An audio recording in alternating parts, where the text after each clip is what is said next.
pistes naturelles qui soufflent dans l'air.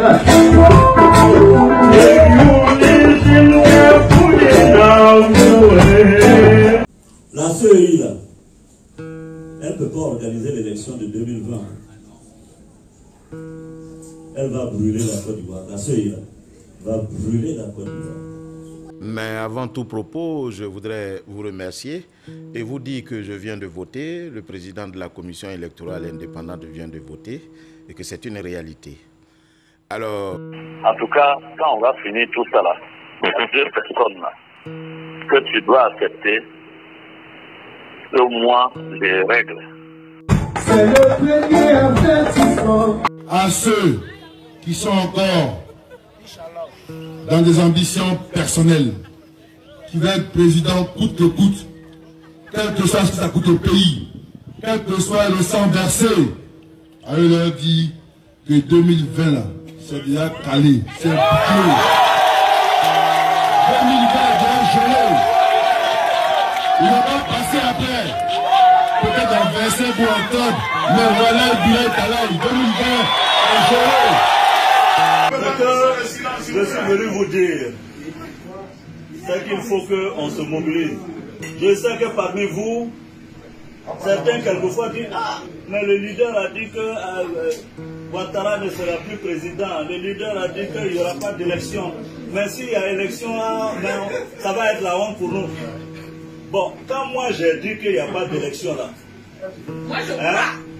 quand j'ai dit qu'il n'y a pas d'élection le 31, pourquoi vous êtes inquiets?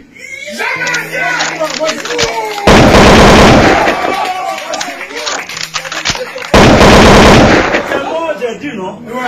Bon Dieu, cochon. Par le truchement d'un journaliste, Prévoudé m'a appelé, a souhaité me parler.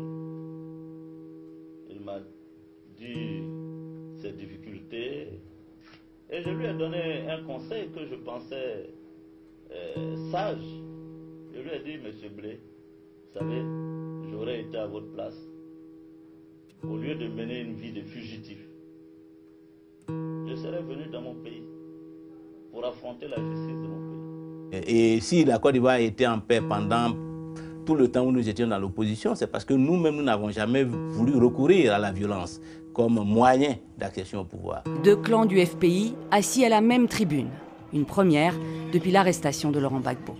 Leur cible commune, Alassane Ouattara. Parce que nous, opposition, nous allons nous organiser avec les Nations Unies et tout le monde pour enclencher un processus électoral démocratique, transparent, inclusif qui permettra au peuple seul souverain de Côte d'Ivoire de choisir le président qu'il faut à la Côte d'Ivoire.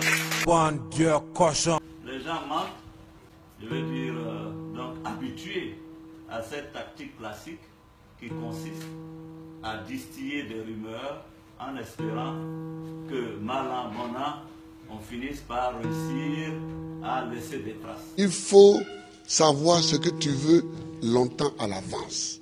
C'est-à-dire qu'il ne faut pas découvrir les situations de façon opportuniste.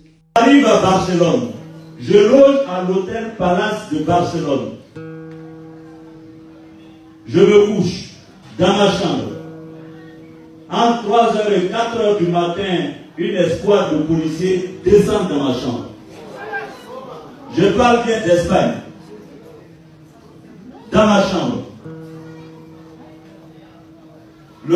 Comment on appelle, concierge a juste le temps d'appeler et puis me dit, Mister Soro, la police est devant ta porte. Il y a un Burkinabé qui avait diarrhée, il est parti à la pharmacie. Elle est arrivée, elle dit, je me sens mauvais. Elle dit, bon, ça veut dire quoi? Non, bon, va tu fais coup. On dit, ah d'accord, vous avez diarrhée. Il dit, voilà, c'est ça. Je lui ai donné des comprimés, je lui ai pris 6 places. Puis il est sorti de pharmacie, il a fait 500 mètres. C'est là que j'ai eu à voir.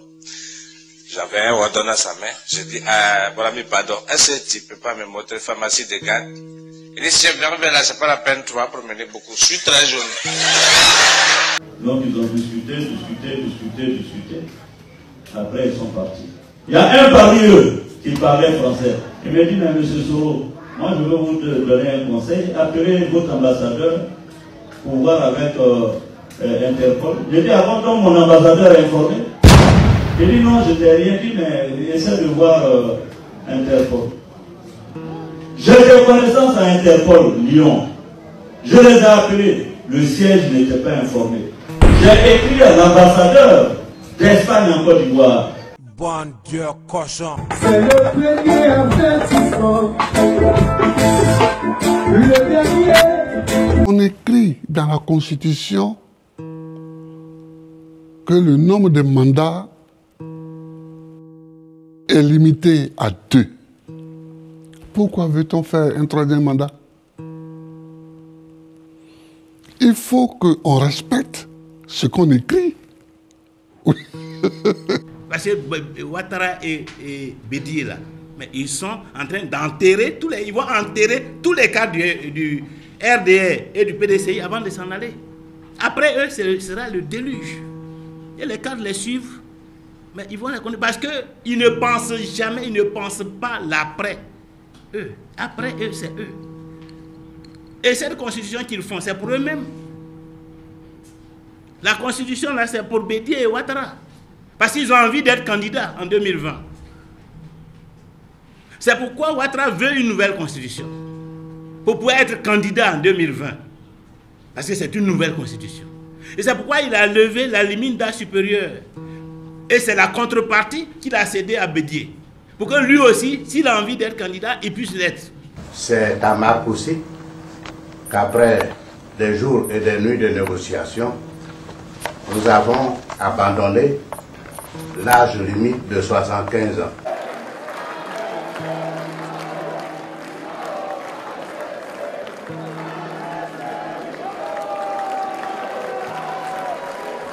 Et nous avons été loyal à la personne du Premier ministre Amadou Bon Coulibaly.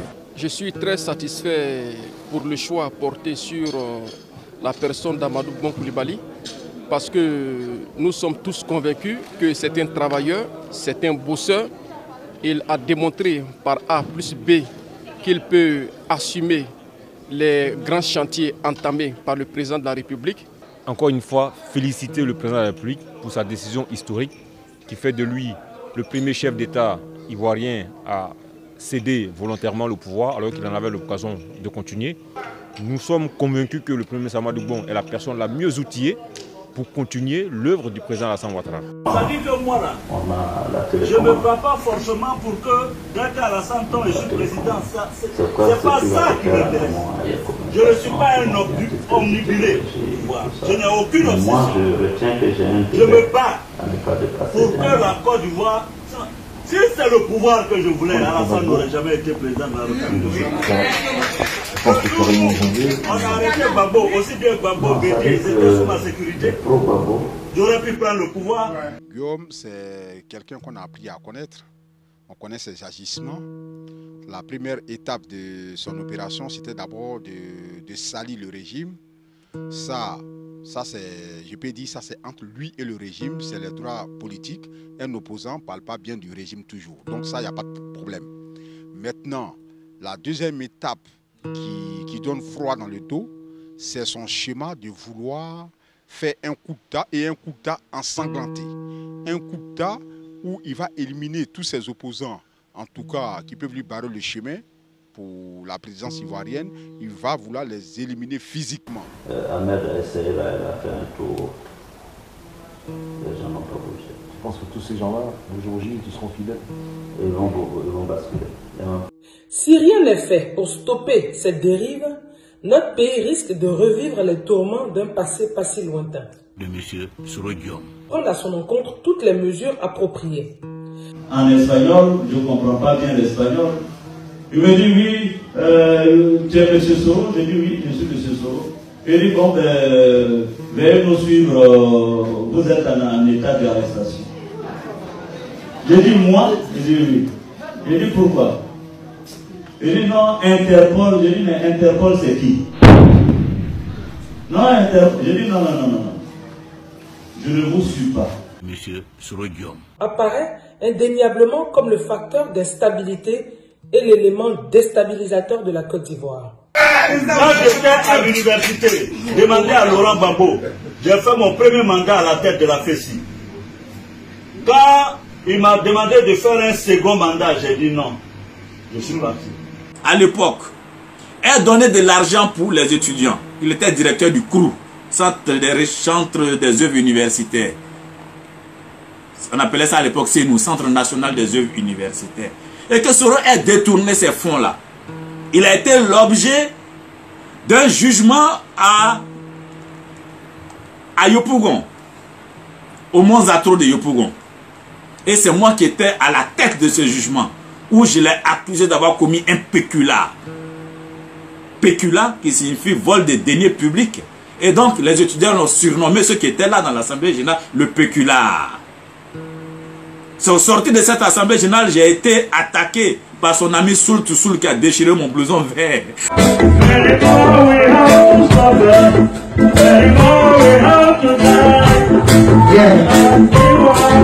Ah, nous on a voté.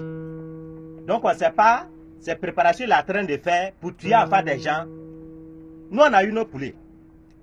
Vous quand on vous envoie à l'abattoir là, allez-y à cause de politique pour aller vous tuer là. Nous, on veut fêter, on ne veut pas mourir quoi. Donc Soro, Afi, Bédié, Gbagbo, laissez-nous tranquilles, nous on va fêter. Le gars qui a mis en place la centrale pour piller tout le nord du pays et il allait jusqu'à voler une maison de l'État avec en complicité avec Gbagbo, une maison de 1,5 milliard pour lesquels le procureur Adou est en train de le poursuivre actuellement, il est en exil. Mais c'est la confirmation de l'adage européen qui dit qu'il vole un œuf, vole un peu. Guillaume Soro, c'est un criminel, il n'a pas d'état d'âme, il va non seulement assassiner toute la classe politique, mais tous ceux qui peuvent être gênants pour lui, il va les éliminer. Je ne sais pas si c'est la sénilité. Parce que quand quelqu'un est vieux, il peut... Ouais, voilà. Sinon, comme Alassane n'est jamais allé en prison, c'est pas dans sa bouche là. Prison là, c'est facile. Mais Dieu inscrit dans le destin de chacun. J'espère que Dieu inscrit dans son destin prison. Il va aller s'asseoir, il va voir ce que c'est. Donc, moi je vous dis, il faut qu'on se mobilise sur le terrain. Alassane là, pour moi, c'est fini. Ça, c'est le cas classique où le bourreau veut se prendre pour la victime. En fait... C'est le même Soul to Soul. Il met le nom de Soul to Soul comme directeur PDG d'une entreprise immobilière qui rachète la maison, qui achète la maison de l'État et puis lui il dort dedans. Donc les mêmes complices d'hier là se retrouvent. De ça il s'agit. Donc Doumbia il a tous ces dossiers là, c'est normal. Et on ne l'aime pas. C'est normal qu'on ne l'aime pas, ce sont des malhonnêtes. Eux ils étaient malos. Quand on était étudiants, ils étaient dans le groupe des Soro lui se faisait appeler empereur de la Malonie. Quand Bleu Goudé se faisait appeler le sultan de Malonie. C'est-à-dire... Si c'est fini l'œuf, moi j'ai déjà acheté ici depuis plusieurs jours un cheval et un chameau. Ils sont assis ici en ton nom. D'accord. Donc ils me disent... Monsieur Afin Guessan, Madame Sibon et consorts de tous les dérapages et des dérives que nous connaîtrons à travers les mots d'ordre qu'ils sont en train de donner à certains de leurs militants. Parce qu'il a été très clair, il a félicité ses militants. Il ne s'est même pas adressé aux Ivoiriens. Ne vous laissez pas distraire. Alassane pensait que j'allais aller dans le sens du coup d'État. Et puis il allait dire au blanc, ah oui, je vous ai dit, ce monsieur-là, c'est un putschiste éternel. Je ne suis pas allé dans ce sens-là, je l'ai dribblé. Je suis allé sur le droit où il ne m'attendait pas. Je l'ai battu de façon cinglante à 2 reprises. Je suis allé au plan de la diplomatie. Aujourd'hui, lui, il est président. Moi, je suis chômeur. Mais la CEDEAO, là, on a divisé les présidents. J'ai pour moi dedans. Nous devons dire non au 3e mandat.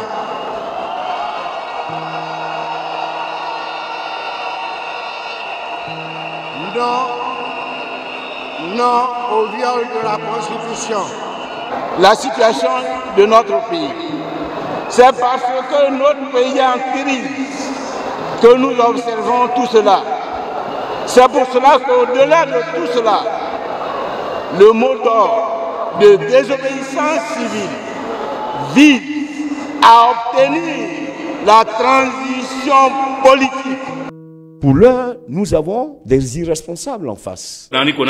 Guillaume Soro, Madame Simone, je m'excuse, Monsieur Afi. Et complice des tueries qui ont eu lieu en Côte d'Ivoire et demande au président de l'Union africaine de prendre à son encontre toutes les mesures appropriées.